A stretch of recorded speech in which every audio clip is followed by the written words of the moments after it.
Welcome to the Soar podcast, the place for creative entrepreneurs with limitless dreams and unconventional stories. I'm your host, Ray Hyde Cornell, founder and business mentor at Chiron Consulting and CEO and senior copywriter at Cornell Content Marketing. My goal is to bring you stories of what's possible so you can never tell yourself that your dreams are impossible.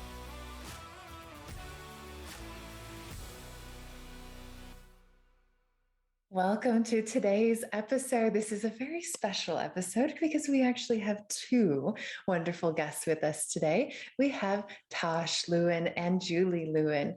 Ladies, I will let you introduce yourself. Tell us all about your amazing business. Well, I'm Julie Lewin and I'm the mother in our dynamic duo. And I started the business officially back in 2012, but I have been working in my field for 37 years. And I started out, a clairvoyant told me that I could see inside of people's bodies, and if I chose that destiny, I'd have an amazing life. And I thought, like the sounds of that. So I went down that route, and Tash was just a baby at that stage. So I've developed a ferocious curiosity for developing intuition and, operating in the subtle realms as well as this physical, tangible realm. And so back in 1994 and 1996, I was on 4 episodes of the TV show The Extraordinary.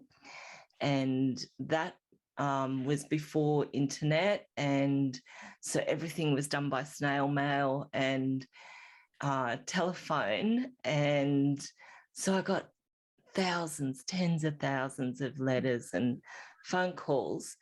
And so it was kind of like the universe basically went, oh, there you are. Now you've got thousands of people to develop your work. And people just kept coming. So basically I've been working with people for the last 27 years, and I left my last job in 2012. So yeah, I think I've done really well. I've been nearly 10 years and we're still going and we're going strong. So that's where I've come from. That's fantastic. And your daughter, Tash? Yes, I'm Tash, when the did daughter. you come into play? When did you join the business? So I've been a graphic designer, web designer, digital person for over a decade, and had kind of a little bit behind the scenes doing a little bit of mum's design work during that time. But I had a different business for 4 years. I had a wedding business, hiring gold cutlery, and I sold that, I think it was 3 or 4 years ago. And then I didn't really know what to do with myself. Like I didn't know who I was without that business, and kind of just had to explore what I wanted to do with my life in the next phase, I guess, next phase of my life. After that business, my best friend and I joined together and we started this business with all of these dreams. And then we realized about a year in that it wasn't actually the business we wanted to do, but it had been a spiritual incubator for a year, because it had like thrown us into like, okay, well, who are we? Like, who are we and what are we bringing to the world? And made us really look deeply at ourselves. And we basically just like fed off each other to grow spiritually and personally for a year. And it was probably the most amazing year and the most amazing gift we could have given ourselves, because it wasn't like we felt like we failed at the end of that year when we decided we didn't want to continue. Because at the end of that year, it's like, okay, so after all of that exploration, I think I want to do coaching. Like, I think I want to work with clients. Like, I want to be in that environment, that container. And she was like, oh, thank God, I wanted to do this other thing, but I didn't know how to tell you. And so we kind of just went our separate ways business-wise. And I went to New York in January last year, just before COVID, and that changed the trajectory of my life. Like that kind of put me on a new path. And Mum and I started working not long after I got back. We're like, how about we work together, like intentionally. So I'd sort of been in and out of the business for years, but not really in it. We're like, let's form a partnership. Like, let's actually just do it together. And it kind of, I don't know, just exploded from there. And we used our intuition to navigate where we were going with the business. We didn't like have this plan that we're like, we have to stick with this plan. Like, well, let's just see where it takes us and like what we feel called to and where people are responding. And that's kind of grown our 6-figure business, I guess, since then, which has felt like a gift as well, and really found our way together, because that doesn't like just come easily. Like, it doesn't come naturally to come together with somebody else that, like, when you've already been working your way in business, you have to find the commonalities, like find how your skills mesh together. And that's what we've been doing, I guess, for the last 2 years, is figuring out how we mesh. You make it look so easy. I mean, everywhere I look, where I see you on social media and on your website and even emailing, it's always Julie and Tash, Julie and Tash, Julie and Tash. And it just, you seem to have created this harmony and this partnership so easily. But I have to imagine there had to have been some bumps along the way, especially when you're working with a family member. Was that true for you, or was it just like absolute perfection as you followed your intuition into that? Not from a personal like relationship level, but from okay, well, how do we work? But I guess because we've been into personal development, well, probably for most of my life, because Mum's been doing her work, that like investigating why we're reacting the way that we are, like why, oh, why am I feeling this way? Like, what's really going on? And so there was never really, well, you've done this, like you have to change kind of a quality to the relationship. It's always been, okay, well, this is what I've been experiencing. So we might need to do things a little bit differently. And like, there's been some of those moments where we've just realized things about ourselves, and they've caused us to change how we did the business, but not from a personal like fighting perspective. That's not really been our relationship since I was 16, at least.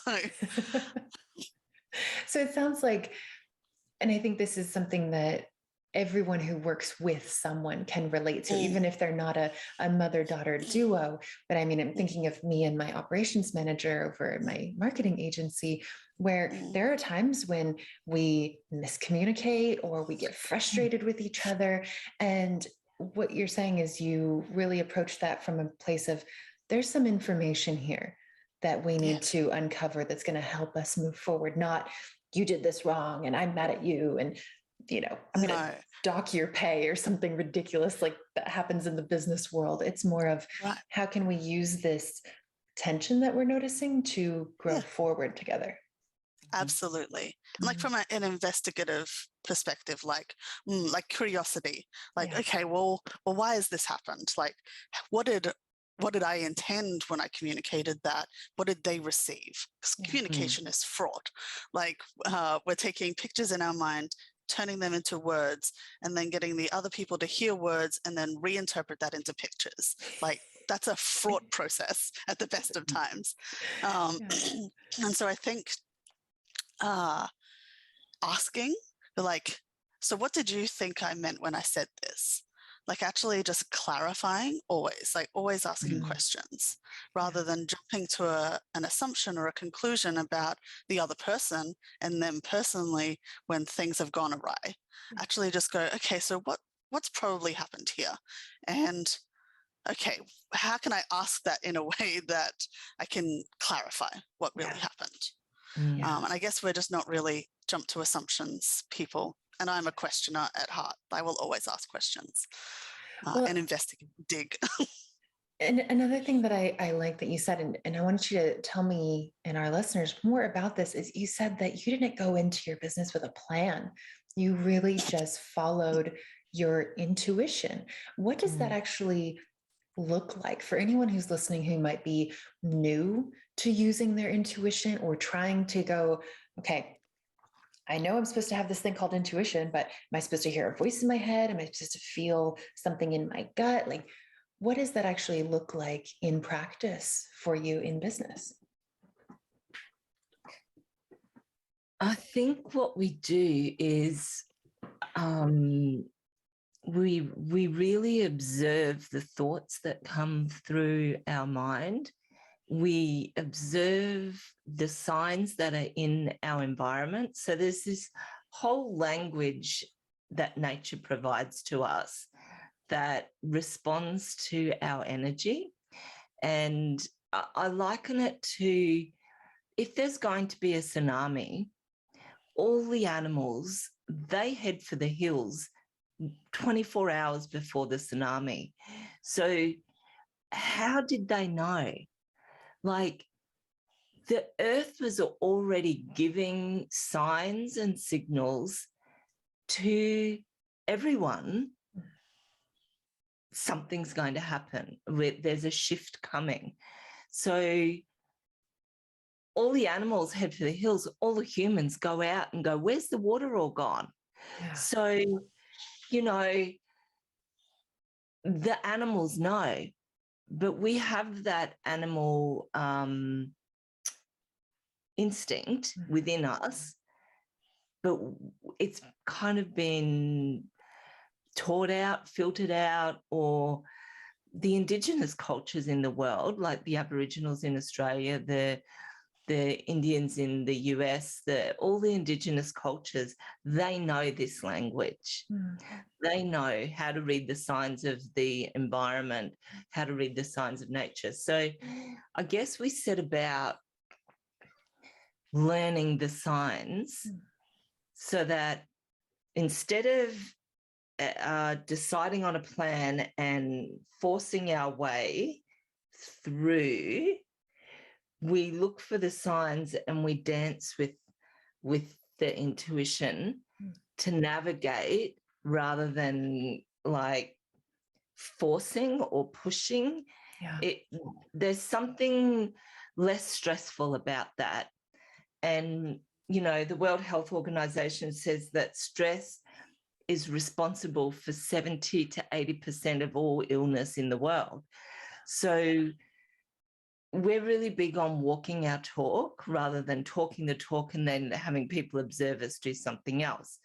So we dance with our environment. We dance with the thoughts that drop in. Like after 37 years of working on developing exceptional intuition, my telepathy is really strong. So I get these insights that instead of just going, oh, that's weird, I go, oh, what do I need to do with that? And Tash is the same. And so it's about developing or expanding that subtle language that everyone has access to and actually taking action, making a decision, taking action and following that thread. And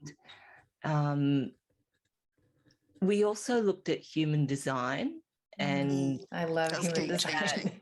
Yeah. How do we best respond? So we both are, I'm a generator, Tash is a manifesting generator. So we kind of have a similar dance in that we have an idea and then we wait for the signs to come. And Tash is genius at attracting those signs in. And then she'll send me seeing the signs. They're already coming in. Look at this, Mum. There's confirmation. Yeah. So what would you recommend for someone who doesn't, I mean, you said you have 37 years of experience and 37 years of developing this skill. What would you recommend for someone who is just starting out and trying to tap into their intuition? Well, not that we wanted to be promoting stuff, but we put all of our thoughts into a book that helps people to develop. It's like a journal, and Tash is the question asker. And she sort of has got all of these amazing questions. And look, everyone receives their intuition differently. There's 5 clairs that we work with. There's the smelling. Sometimes people smell smells and that informs them. There's hearing. So that's clairaudience. There's clairvoyance, which is seeing. There's clairsentience, which is sensing or feeling. And there's claircognizance, which is knowing.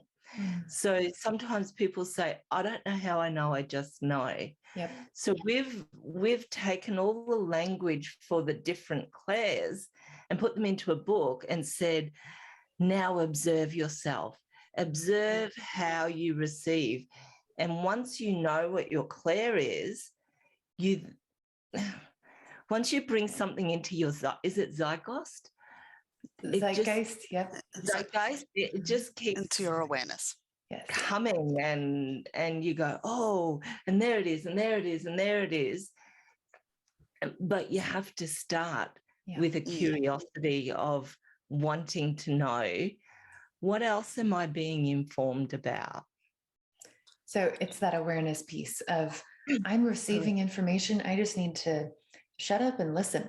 And that might be listening with your mind, your eyes, your sensations, but it's just being open and aware that something is coming to you. And starting to track it. Like when you write things down, you start to see a pattern. And so it's like writing down, oh, I saw this today. I wonder what that was telling me. And then it's starting to learn the symbolism language, like the language of symbolism. And so that can look like there's so much, like if you Google symbolism for, and then you put it in, like there'll be a lot. And I don't recommend just reading the first one and going, yep, that must be what it is. Like actually just going, oh, I wonder which one resonates with me. Like which one feels right for the situation that I'm in and the things that are going on in my life. Like how can I see a correlation between what those symbols mean and the story that they're telling in other areas of my life? Like what's going on in my life that might be informing me about and giving me a different perspective of, or asking me to look at it differently, or asking me to do things differently.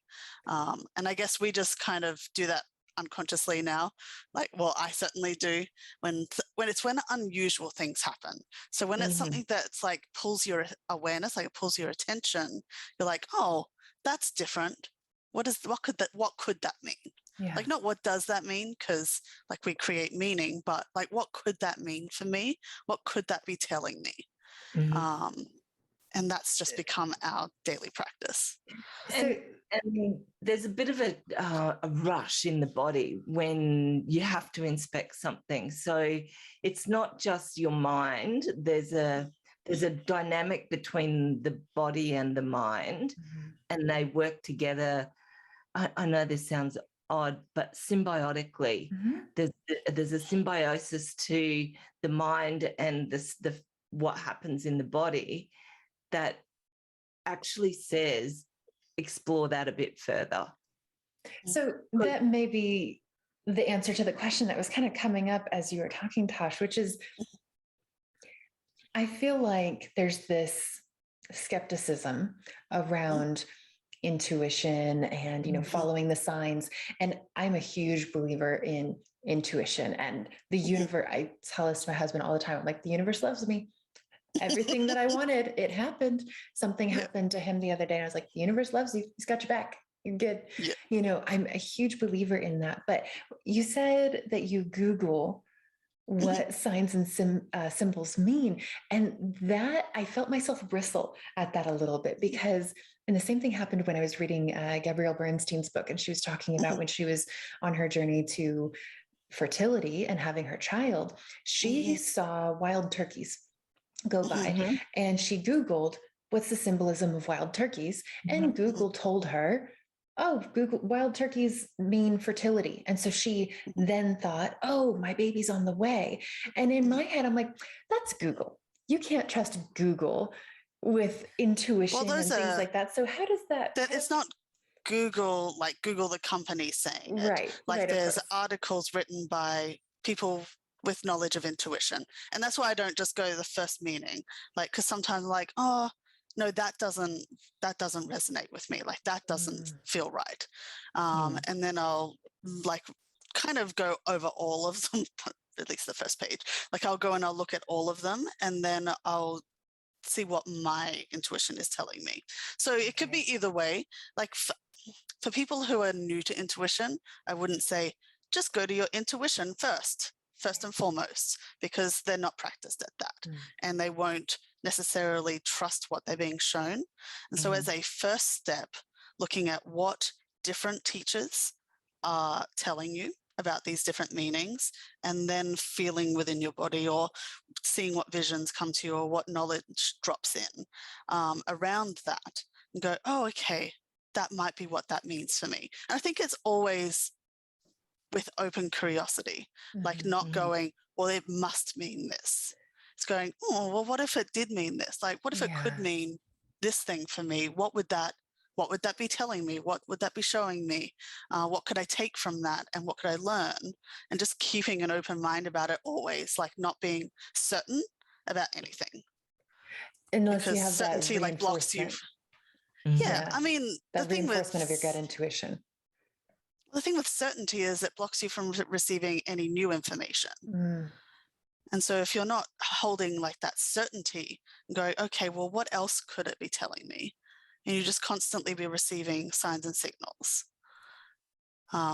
That's my preference, is to always be maintaining an open mind about things, about new information that's coming in, because I don't know everything in the world. And as new stuff comes to me, then I use critical thinking, like okay, well, where's that coming from? What's the source of that? Is that to be trusted within my world, within my reality, and taking it in that way. But and I think you're getting to that heart of the question, which is, how do you balance the critical thinking and the healthy skepticism? I should. Oh goodness, I'm tripping all over my words. Healthy skepticism. There we go. How do you balance that with the trust and the faith in the universe and the intuition side of things? How do you balance that? I mean, I guess I don't really have skepticism anymore. Like, I don't go in with a skeptic mindset, but I will always be thinking. But I guess I think and feel. Like, there's not one or the other. Like, I'm not only using my head, because if I use my head, then I get off track, like completely off track.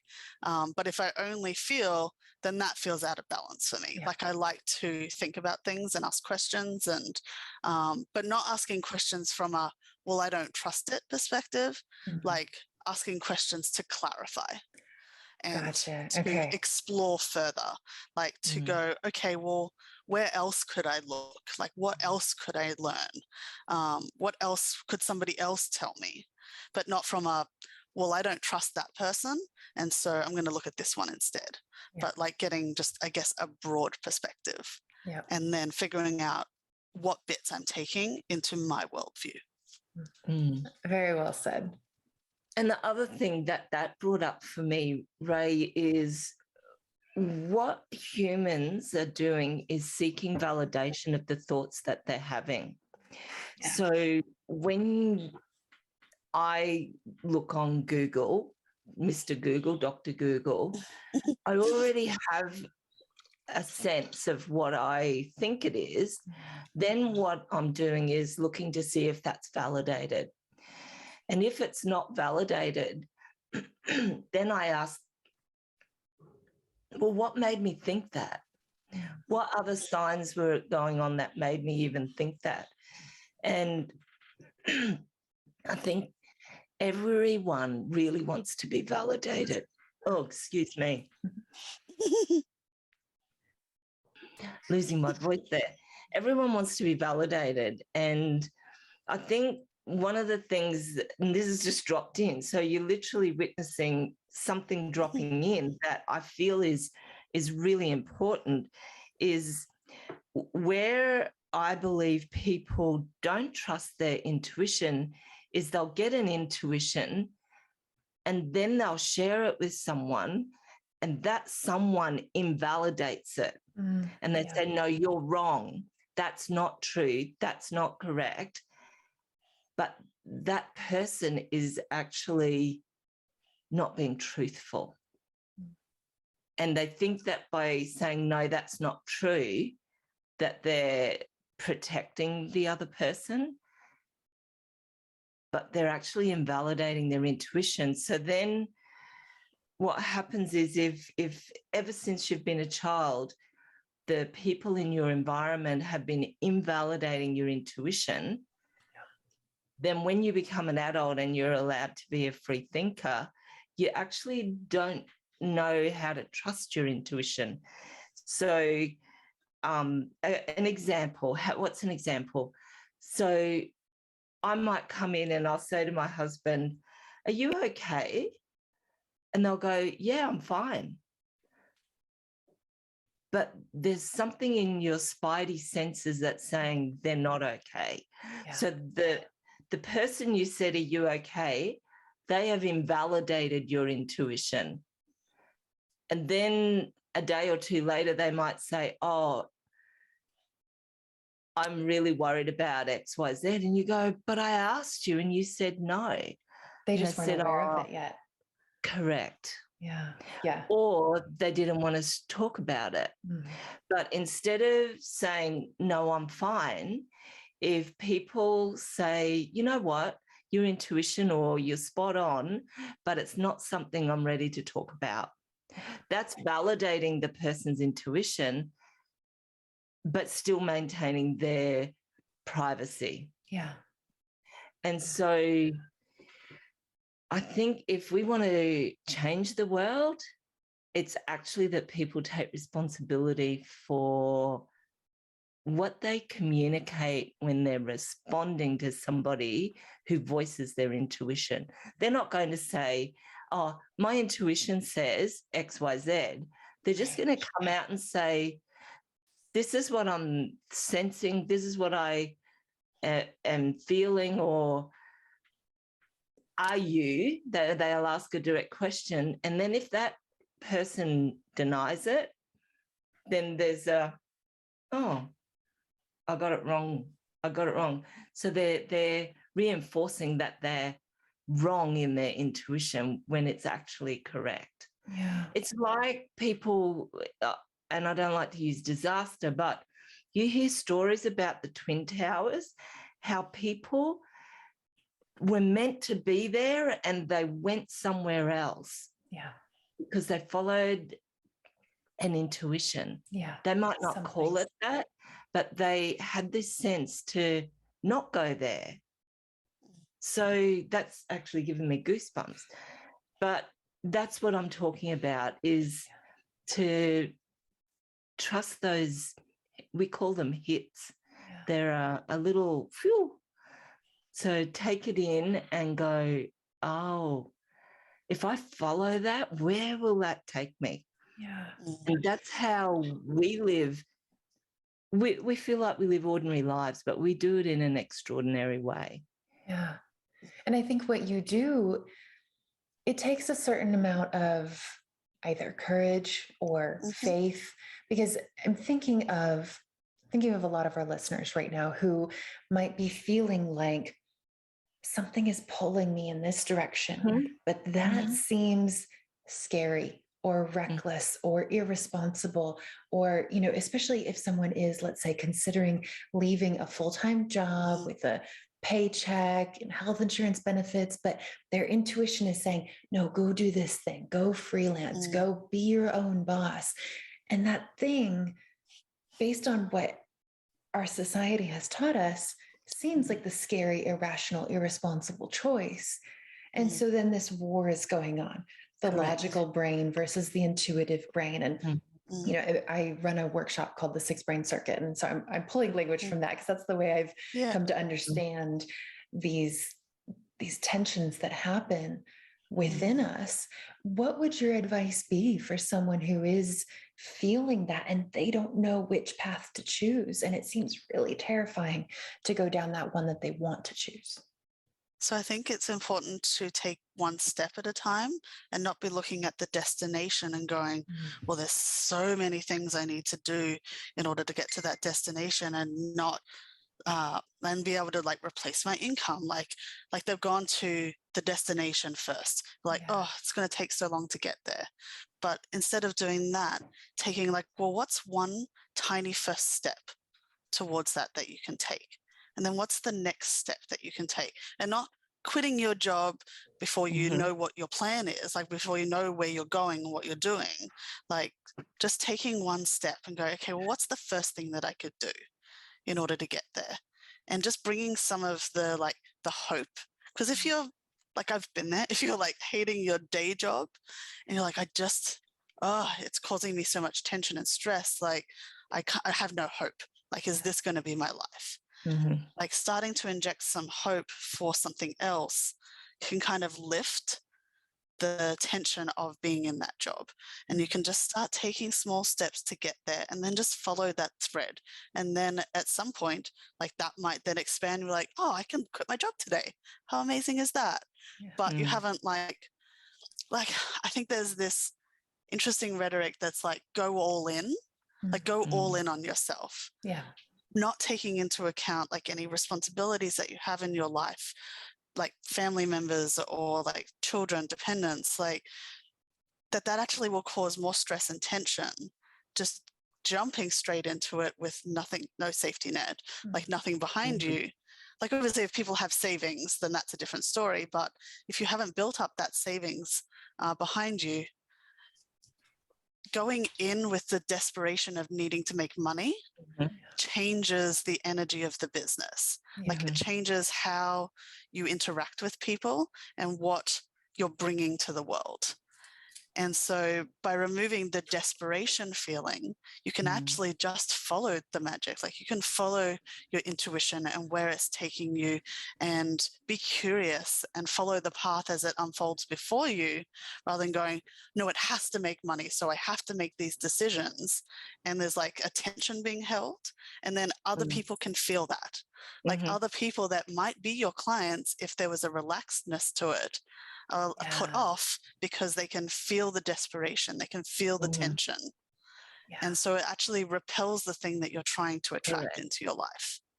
And so it's just building more allowance for the journey, because it's a journey. Like we're not going to get to like a massively successful business that's replacing your income in a day. Like it's just not how it works. And so it's enjoying the whole journey, not just the idea of the destination. That I think is something that is a repeating pattern throughout entrepreneurship. It's this, I want this, but I know if I want it too much or with the wrong energy, like that energy of desperation and scarcity, I'm not going to get it. So how do I tell the universe that I'm serious, that I really do want this thing, but also release it enough to not have that scarcity and not have that vibe of desperation? How do you do that? And like holding on to it too tight, like holding on. But I think within the holding on, there's almost a distrust that it will happen unconsciously, like not like your brain going, I don't trust it, so I'm going to hold on to it.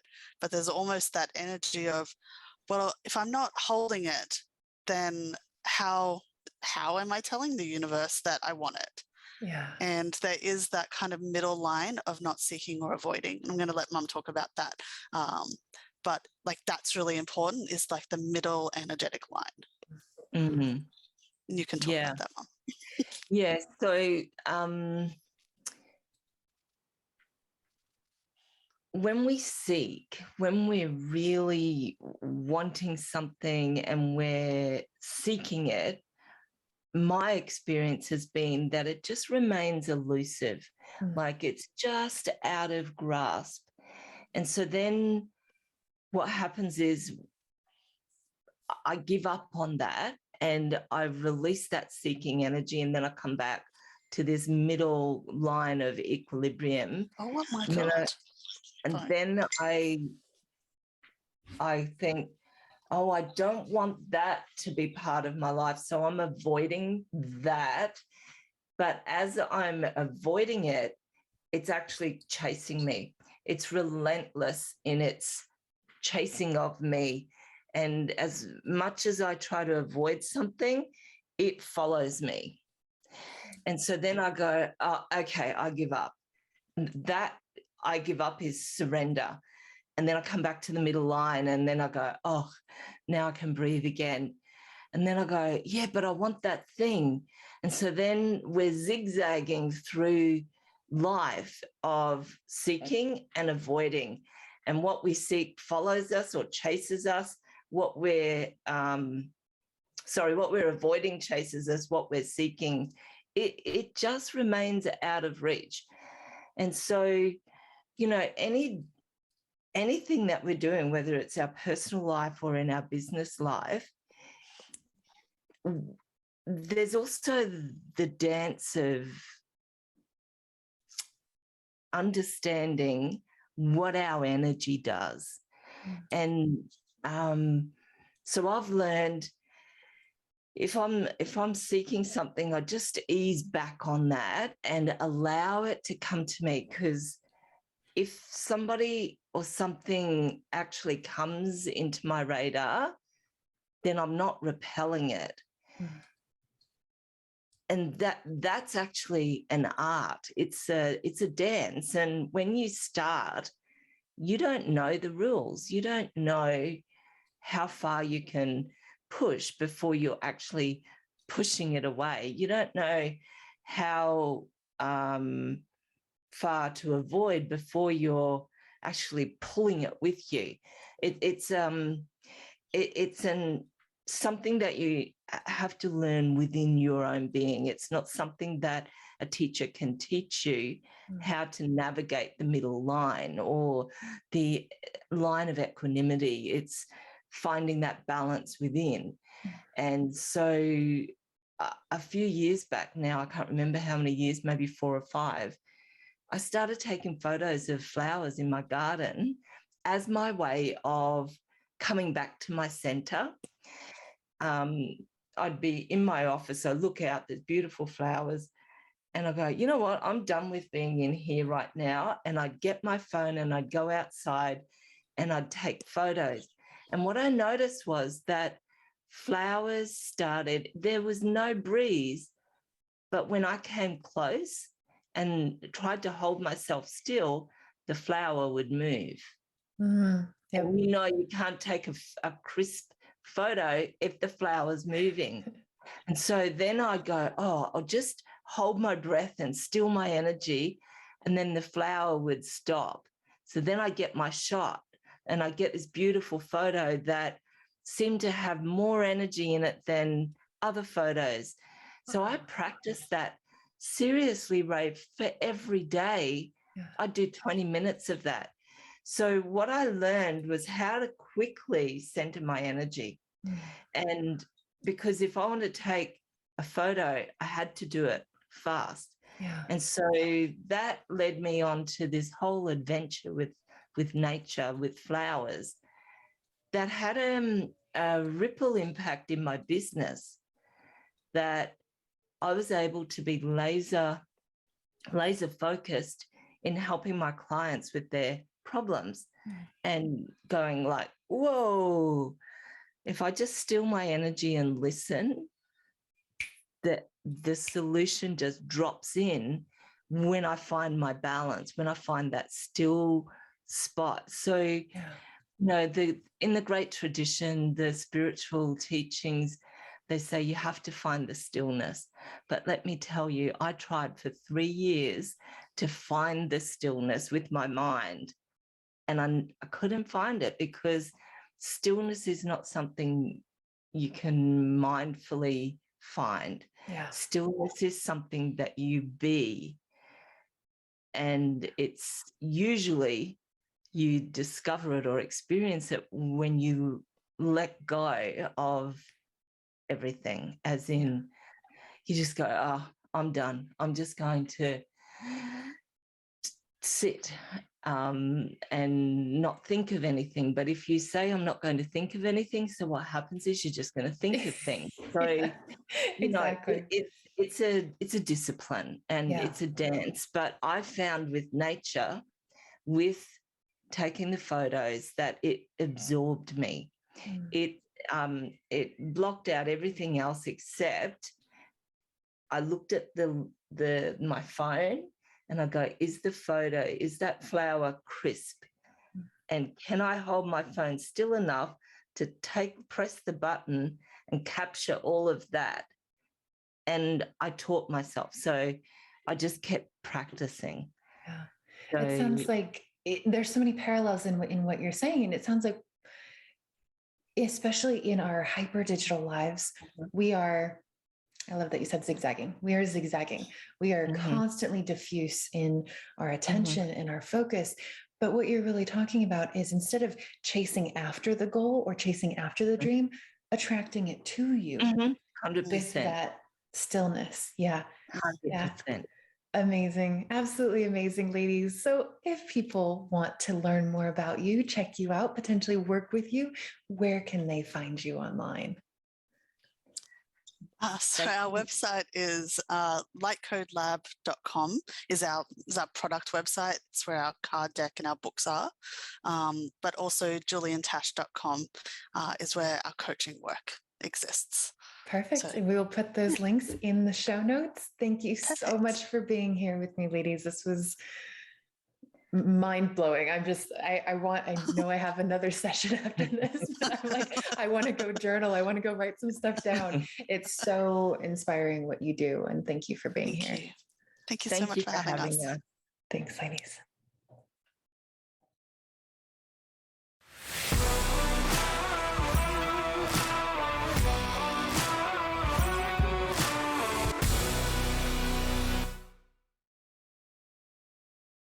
Hey, it's Ray again. Thanks for listening. If you liked this episode, please subscribe and rate us on your favorite podcasting platform. We're on iTunes, Stitcher, Podcast Addict, YouTube, and more. And want to be a guest on the show or know someone who has an amazing story of entrepreneurship? Apply on our website at www.chironconsulting.us/podcast.